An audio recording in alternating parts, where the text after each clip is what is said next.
दोस्तों, हम हर हफ्ते बड़ी मेहनत से आपके लिए एक दिल दहला देने वाली हॉरर स्टोरी बनाते हैं। तो अगर आप हमारी यानी द डार्क डायरीज चैनल की कहानियां एंजॉय कर रहे हैं तो हमारे चैनल को सब्सक्राइब कीजिए और हमारी लेटेस्ट वीडियोस की नोटिफिकेशन के लिए बेल आइकन दबाना मत भूलना। Ouija board. कुछ घर बाहर से बिल्कुल नॉर्मल दिखते हैं, लेकिन कभी-कभी उनकी दीवारों में कुछ ऐसा छुपा होता है जो हमारी सोच से भी कई ज्यादा डरावना है। ये कहानी दुनिया के सबसे मशहूर पैरानॉर्मल इन्वेस्टिगेटर्स एड और लोरेन वॉरेन के एक ऐसे केस की है जिसे वो अपनी लाइफ के सबसे खतरनाक केसेस में से एक मानते थे, the Donovan family haunting.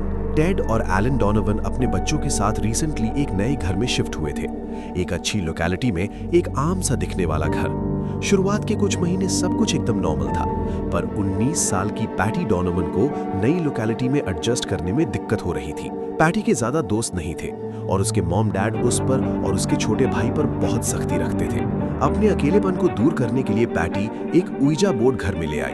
Ouija board एक खतरनाक गेम था जिससे आत्माओं से बात की जा सकती थी। पैटी ने उइजा बोर्ड से पूछा कि क्या कोई आत्मा उसे सुन सकती है, तो उइजा बोर्ड का प्लानचेट तेजी से यस पर चला गया। पैटी ये देखकर और क्यूरियस हो गई और उस आत्मा से अलग अलग सवाल पूछने लगी।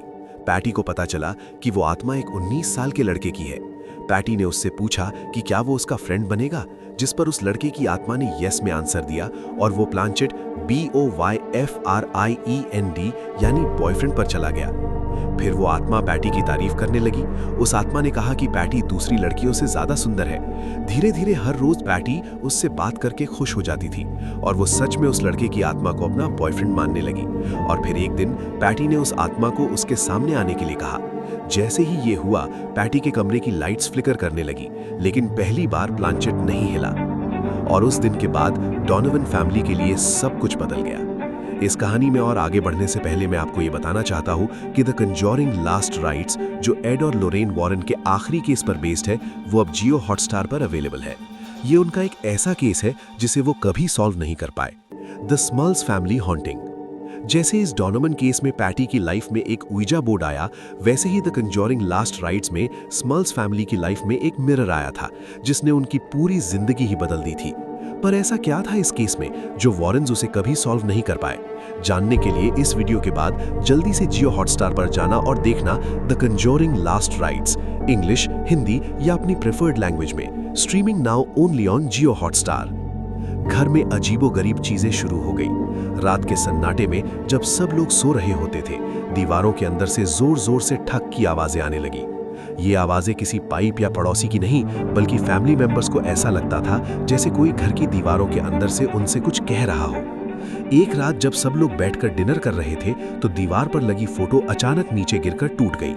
अगली सुबह जब मिस एलन डोनोवन उठी तो घर की लगभग सभी दीवारों पर खरोंचें थीं, जैसे किसी ने उन्हें रात भर बैठकर स्क्रैच किया हो। साथ ही घर में एक बेहद अजीब सी सड़े हुए मांस और सल्फर की गंदी बदबू आई और फिर अचानक चली गई, जैसे कोई किसी मरे हुए जानवर को एलन के सामने से लेकर गया हो। धीरे धीरे वो स्मेल पूरे घर में सारे फैमिली मेंबर्स को आने लगी थी। चाहे खिड़की खोल लो या एग्जॉस्ट चला लो या फिर परफ्यूम छिड़क लो, वो गंदी बदबू उनके घर से जा ही नहीं रही थी। उस दिन टेड डोनोवन जब बाथरूम गए तो उनके होश उड़ गए। नल से पानी की जगह खून जैसा गाढ़ा लाल लिक्विड निकल रहा था। उन्होंने फौरन प्लम्बर बुलाया और पाइप्स चेक करवाए। प्लम्बर के हिसाब से वो पुराने पाइप्स की जंग का लाल रंग था। उस समय तो प्लम्बर उसे ठीक करके चला गया, लेकिन फिर ये बार बार होने लगा और घर में हर एक मेंबर के साथ होने लगा। घर के हर नल से वो लाल गाढ़ा लिक्विड निकल रहा था। अब तक जो बस आवाजें और बदबू थी, वो धीरे धीरे और खतरनाक चीजों में बदलती जा रही थी। मार्च 31, 1974 की रात सब फैमिली मेंबर्स ड्राइंग रूम में टीवी देख रहे थे जब पूरे कमरे की लाइट्स अचानक से फ्लिकर करने लगी और टीवी अपने आप बंद हो गया। एक 6 फुट लंबा 100 किलो भारी ड्रेसर जमीन से हवा में उठा और घूमने लगा। कुर्सियां और तस्वीरें हवा में तैरने लगी।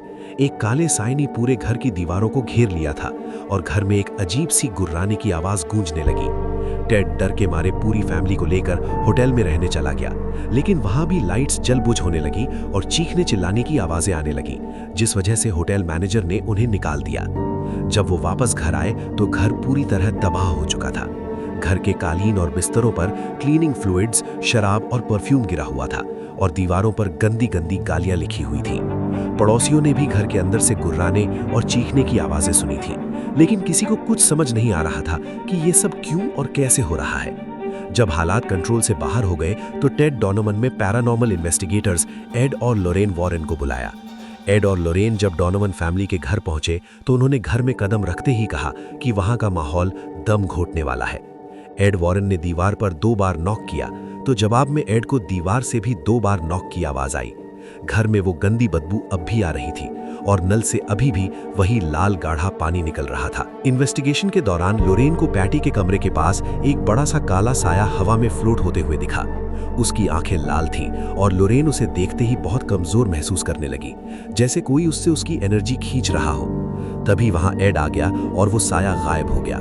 घर में बच्चों ने बताया कि उन्होंने कई बार एक काले साए को अपने बिस्तर के पास खड़ा देखा है, बल्कि मिस एलन डॉनोवन ने भी कई बार उस काले साए को किचन में महसूस किया है। वॉरेन्स ने प्रेयर्स और अपने रिचुअल्स शुरू कर दिए, लेकिन जब भी वो प्रेयर्स और रिचुअल स्टार्ट करते, घर की दीवारों में जोर जोर से ठक ठक शुरू हो जाती। उनकी कैंडल्स और दिए अपने आप बुझ जाते। वो जो भी आत्मा थी वो नहीं चाहती थी कि वॉरेन्स वहां पर हो। हमले बढ़ने लगे। एक रात जब मिस डॉनोवन सो रही थी तो उन्हें ऐसा लगा कि जैसे कोई अदृश्य हाथ उनका गला दबा रहा हो। जब लाइट जलाई गई तो उनकी छाती पर खरोचों के निशान थे। वॉरेन समझ गए थे कि यह सिर्फ एक हॉन्टिंग नहीं बल्कि एक इन्फेस्टेशन है। इन्फेस्टेशन का मतलब था कि वहां कोई भटकती हुई आत्मा नहीं बल्कि एक डिमोनिक, एक शैतानी शक्ति है जो पूरे परिवार को नुकसान पहुंचाना चाहती है।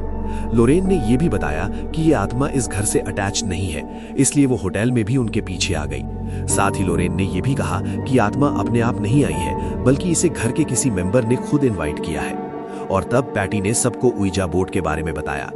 वॉरेन्स को समझ आ गया था कि वो आत्मा किसी टीनेज लड़के की नहीं है, बल्कि एक बहुत खतरनाक एंटिटी की है जो पैटी से झूठ बोलकर उसे मैनिपुलेट कर उनकी लाइफ में घुस आई है। एग्जॉर्सिज्म ही इस सब से बचने का एक आखिरी तरीका था।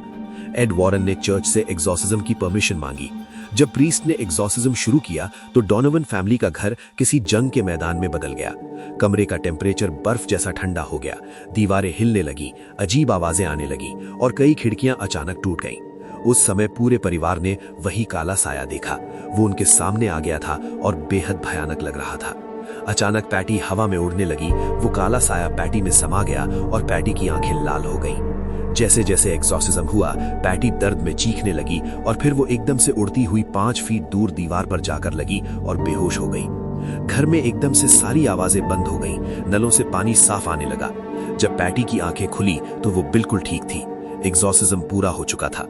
आज भी डॉनोवन फैमिली का वो घर वहीं खड़ा है। नए लोग वहां रहते हैं, पर जिन लोगों ने उस डर को जिया उनके लिए वो कभी खत्म नहीं हुआ। अगर आपको भी ऐसी कहानियों से डर लगता है तो याद रखिए, कभी कभी कुछ दरवाजे हमेशा बंद ही रहने चाहिए। अपने घर में पुरानी चीजें लाने से पहले हमेशा सोच लेना चाहिए, जैसे डॉनोवन फैमिली केस में उइजा बोर्ड और स्मल्स फैमिली हॉन्टिंग में वो मिरर। लेकिन क्या था ऐसा उस मिरर में, और क्यों वॉरेन्स अपने आखिरी केस को कभी सॉल्व नहीं कर पाए? जानने के लिए देखो the conjuring last rites, streaming now only on Jio Hotstar. और अगर आपको ये वीडियो अच्छी लगी तो हमारा channel the dark diaries subscribe करना बिल्कुल मत भूलना।